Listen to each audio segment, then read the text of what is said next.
putting Alien in Luzira is gonna solve the burden, the big problem of those ghetto kids coming.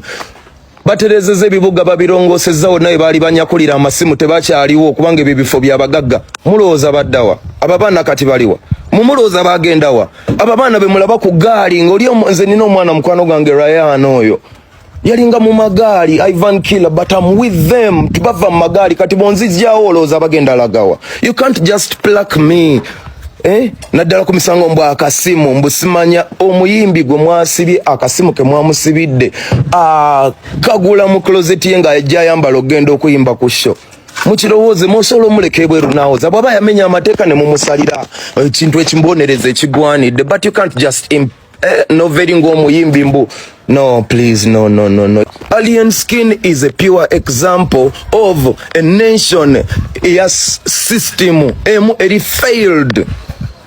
He's a pure example of where the nation is going. Lyeddoboozi erikulaga wa ensi gyeraga nti industry eno yeetaaga okutereeza abantu babeere nga bali mindset ngeri changed nga bategeera what is a brand. Wano tebayitwali na class batuyigiriza mu masomero tebatuyigiriza nako what is money. Ekintu ekitutta ffenna nga tukinoonya. Have you ever been in a class and they told okay what is money except that we know it's a medium of exchange? Osegera omuntu omujajinga you guys are there you don't know. Fame changes people, fame changes mentality. Bameka kumwabera nakakadde mu nsawo nasigala nga ulira kye kimuyina kubanga wagunjulibwa nga wakuzibwa nga kakadde wali okalabyeko okweyisa ng'omuntu ng'okafunye si kyangu. Segero oli mwana wa ghetto taibangako na mentor tabangako nze there's a lot of things nze bangamba mbo namukuba empimu nga musaba respect. No, I don't command respect. Respect is given.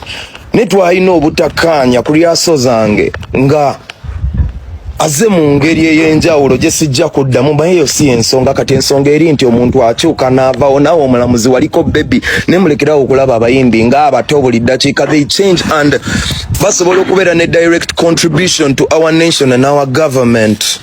I am telling you my people tuzuukuke mugenda kwettira industry kati mutekale ya music mutubulira oba waliyo industry oba nti ono wa netball alwanira eggwanga oba ono wa mupiira.